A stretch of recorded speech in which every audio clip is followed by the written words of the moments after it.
हरिः ओम श्री गुरुभ्यो नमः.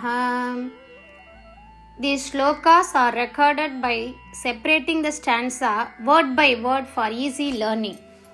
Please share your feedback in the comment. Kindly subscribe and share to others. Om Namo Bhagavate Vasudevaya.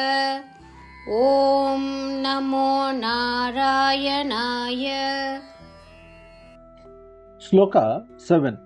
As per the tradition of the sacrificial ceremony, the most distinguished guest among those assembled was to be honored first.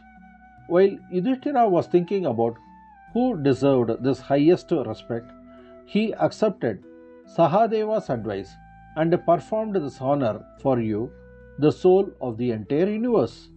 This decision brought immense joy and satisfaction to everyone present, including gods and humans alike.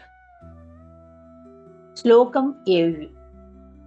யாக சடங்கின் மரபுப்படி கூடியிருந்தவர்களில் மிகவும் மதிக்கப்படுபவர் முதலில் கௌரவிக்கப்பட வேண்டும்.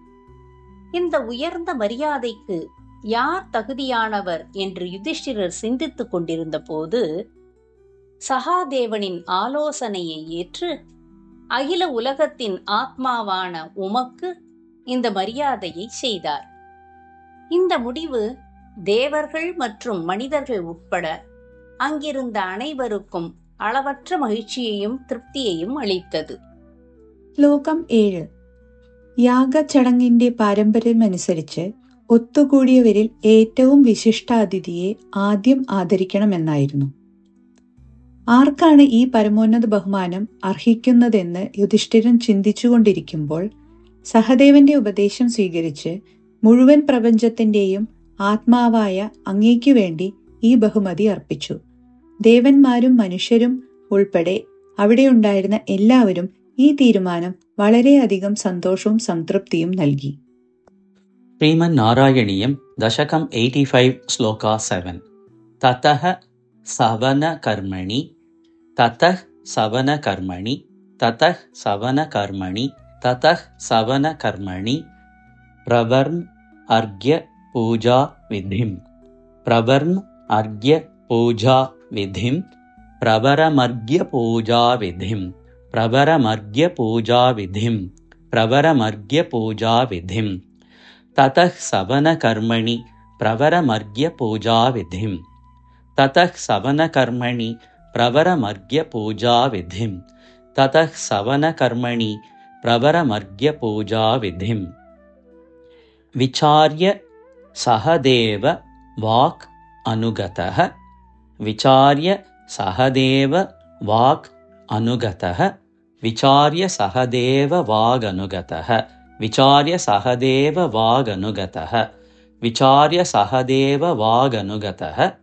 സ ധർമാത്മജഃ സ ധർമാത്മജഃ സ ധർമാത്മജഃ വിചാര്യ സഹദേവാവനുഗതഃ സ ധർമാത്മജഃ വിചാര്യ സഹദേവ വാഗ് അനുഗതഃ സ ധർമാത്മജഃ വിചാര്യ സഹദേവ വാഗ് അനുഗതഃ സ ധർമാത്മജഃ തതഃ സവന കർമ്മണി പ്രവരമർഘ്യ പൂജാ വിധിം വിചാര്യ സഹദേവ വാഗ് അനുഗതഃ സ ധർമാത്മജഃ തതഃ സവന കർമ്മണി പ്രവരമർഘ്യ പൂജാ വിധിം വിചാര്യ സഹദേവ വാഗ് അനുഗതഃ സ ധർമാത്മജഃ തതഃ സവന കർമ്മണി പ്രവരമർഘ്യ പൂജാ വിധിം വിചാര്യ സഹദേവ വാഗ് അനുഗതഃ സ ധർമാത്മജഃ വ്യധക്ത ഭവതേ വ്യധക്ത ഭവതേ വ്യധക്ത ഭവതേ മുദാ സദസി മുദാ സദസി മുദാ സദസി വിശ്വഭൂതാത്മനി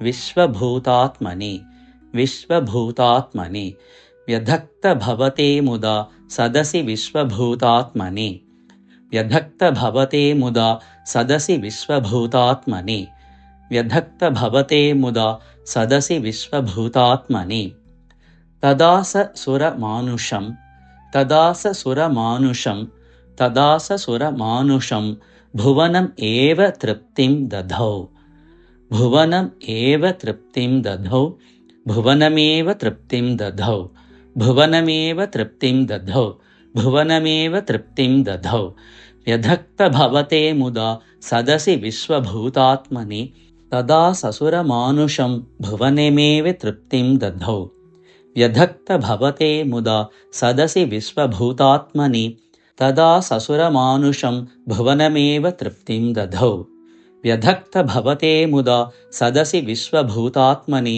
तदा ससुरमानुषं भुवनमेव तृप्तिं दधौ व्यधक्तभवते मुदा सदसि विश्वभूतात्मनि तदा ससुरमानुषं भुवनमेव तृप्तिं दधौ ततः सवनकर्मणि प्रवरमर्घ्यपूजाविधिं विचार्य सहदेववागनुगतः स धर्मात्मजः व्यधक्तभवते मुदा सदसि विश्वभूतात्मनि तदा ससुरमानुषं भुवनमेव तृप्तिं दधौ ततः सवनकर्मणि प्रवरमर्घ्यपूजाविधिं विचार्य सहदेववागनुगतः स धर्मात्मजः व्यधक्तभवते मुदा सदसि विश्वभूतात्मनि तदा ससुरमानुषं भुवनमेव तृप्तिं दधौ ततः सवनकर्मणि प्रवरमर्घ्यपूजाविधिं विचार्य सहदेववागनुगतः स धर्मात्मजः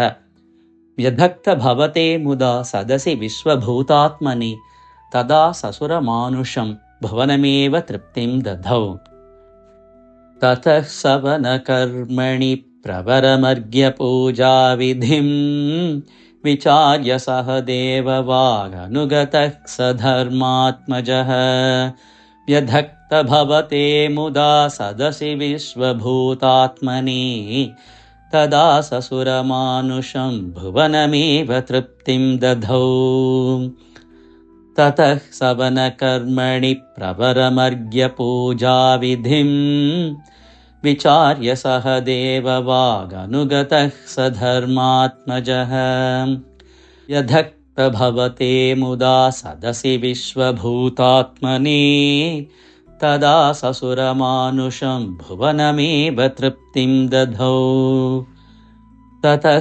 सवनकर्मणि प्रवरमर्घ्यपूजाविधिं विचार्य सहदेववागनुगतः स धर्मात्मजः व्यधक्तभवते मुदा सदसि विश्वभूतात्मनि तदा ससुरमानुषं भुवनमेव तृप्तिं दधौ ततः सवनकर्मणि प्रवरमर्घ्यपूजाविधिं विचार्य सहदेववागनुगतः स धर्मात्मजः व्यधक्तभवते मुदा सदसि विश्वभूतात्मनि तदा ससुरमानुषं भुवनमेव तृप्तिं दधौ